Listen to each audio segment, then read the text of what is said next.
Yo mga kasosyo, welcome to my channel po.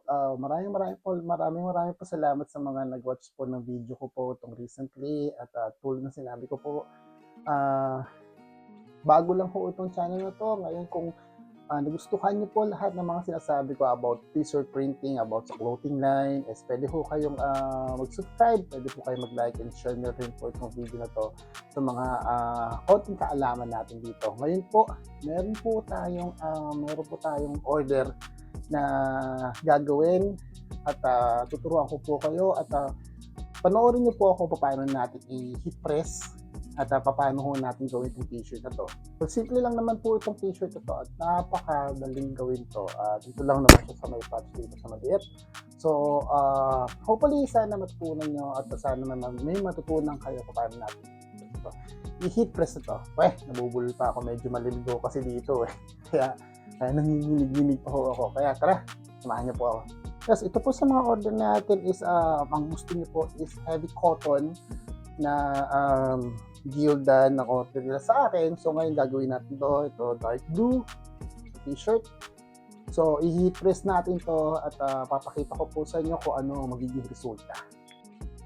Yes mga kasosyo, yan po yung design na gusto nilang ilagay sa patch nila. So ngayon, ito yung DTF transfer na nakuha natin, na na-print natin. So ngayon, puputulin muna natin isa-isa. Which is maliit lang naman ang gusto nila.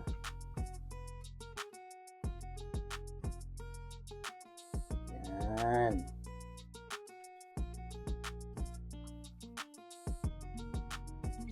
Maliit lang naman po ang gusto nilang logo. Sa t-shirt sila. So ngayon dinalay natin at kailangan natin tanggalin itong serial number na to. Or else madadagdag to sa pag-heat press natin sa t-shirt.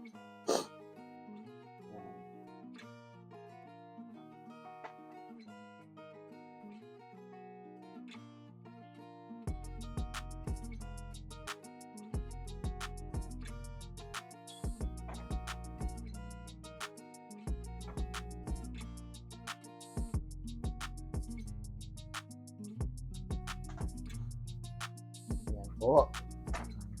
So ngayon, iyan natin sa t-shirt. So kung makikita niyo po, ito po yan ang heat press ko. So kung makikita niyo siya dito, pag makikita niyo siya. Yung temperature na ginagamit ko. Usually, nihintay ko lang siya mag 350 tapos tutunog na yan. Yan, malapit na ko siya. Yan ang mga kasosyo. So, nasa 352. Naglalaro siya ng 350, 353. So, hanggang po yung temperature niya. So, yan ang usually ang temperature na ginagamit ko sa heat press ko.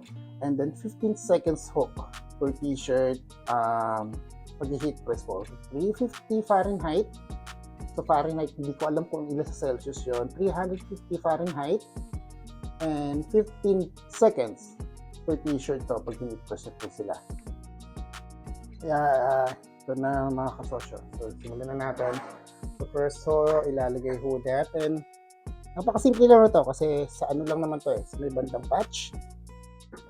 So sa may bandang dibdib.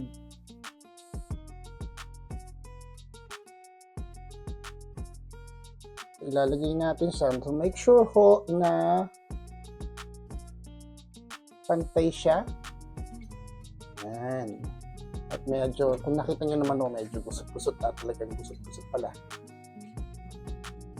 Tapos i-free.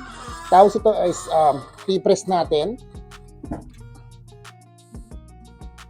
Pre-press natin ng mga around 5 seconds.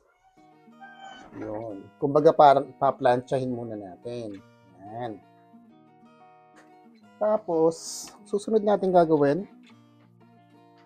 So make sure yung design is ito. Yan ang ilalagay natin dyan sa may dibdib, parteng dibdib. Makikita nyo siya. So para masukat nyo siya ng pantay, Yung ginagawa ko is mula dito sa may bandang kwelyo papunta sa baba, sinusukat ko ho yan ng 7 inches. Ito yung 7 inches. Susukatin ko siya sa pinaka dulo ng letra na to. So, sabihin na natin is dulo ng letra is bandang letter S dito. So make sure na yan, so make sure ho na talagang nasa gitna ho siya. Sumobra man kayo ng konti kahit na mataas, okay lang, basta wag nyo lang siyang masyadong tataasin sa bandang 7 inches. So make sure na yung pinaka dulo ng design is na dito sa 7. Yan. At make sure talaga na pantay ho ang pansukat ninyo. Yan. So ngayon ho, nakita na natin siyang pantay. Okay na po siya. Na pre-press na ho natin siya. Tapos, nailagay na natin yung design. So may bandang dibdib yan. Usually, kadalasan naman is nasa left side, di ba? Papatungan natin siya ng parchment paper. Para hindi direkta yung pang-init mismo doon sa design niya. Kasi or else masusunog yan. Kaya lalagay niyo siya ng parchment paper.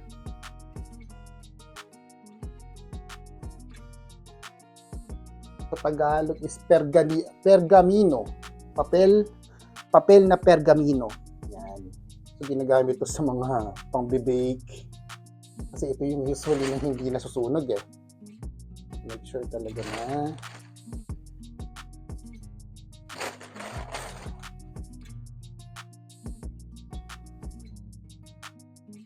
po.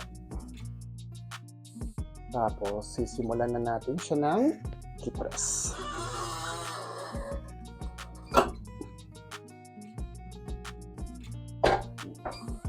Yun, tapos na. Kumbaga, luto na siya. Tatanggalin niyo siya. Kaya nyo lang na medyo lumamig-lamig siya ng konti and then tanggalin siya ng biglaan. At hindi pa ho natatapos yung ganyan. Lalagyan nyo siya ng parchment paper ulit. At pre-heat press nyo po siya.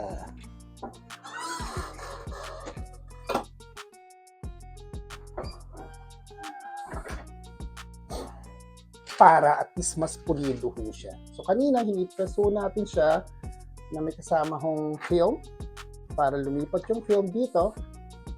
And then pag nakalipat na ho siya, i-heat press nyo po siya ng isang beses pa na ilalagyan nyo ng parchment paper sa ibabaw ng t-shirt. Para mas maging pulido ho. At mas lalong dumikit po yung design sa t-shirt niya. Yan po. Tara, gawin natin yung iba.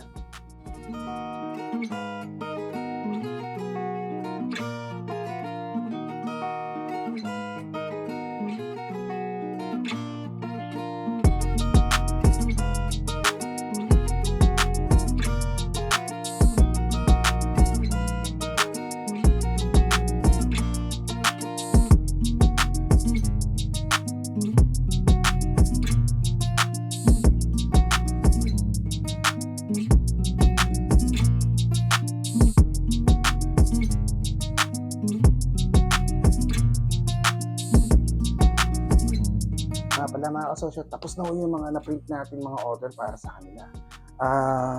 Makikita nyo, well,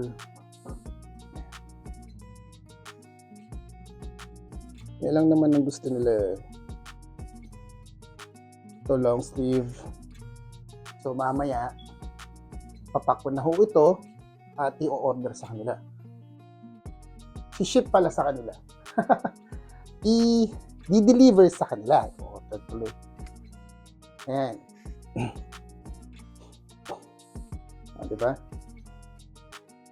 in-order sa akin dark blue, meron silang in-order sa akin black. Minsan nag-order din sila sa akin ng sweatshirt, hoodies.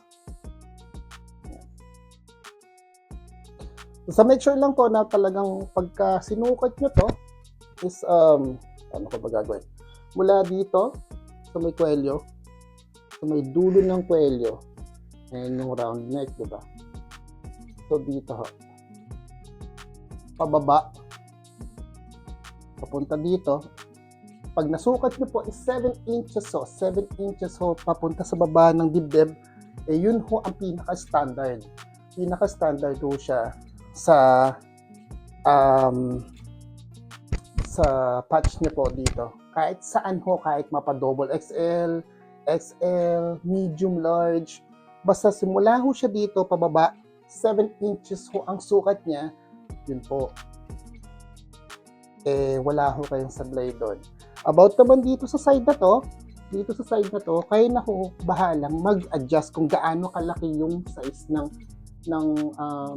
design na ilalagay niyo.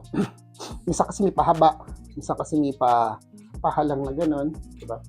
So, nasa inyo po yun. Sa akin kasi, sinukat ko lang siya dito sa base sa design na to. Sinukat ko lang siya dito. Just want to make sure na gitna ho siya pagdating sa tape measure ko, and then okay naman po yung kinalabasan at ganun na po yung ginagawa ko ever since. So lahat naman siya pantay kahit na gumawa kayo ng sample at sukatin niyo po. Yun lang po, at maraming po salamat sa papapanood sa channel ko, at kung hindi ka pa po subscribe na po kayo, at marami pa tayong ilalabas na mga video about sa clothing line, pagboborda, pagpiprinting ng mga t-shirt, and pag-heat press po. Lahat po yan tuturo ko po sa inyo.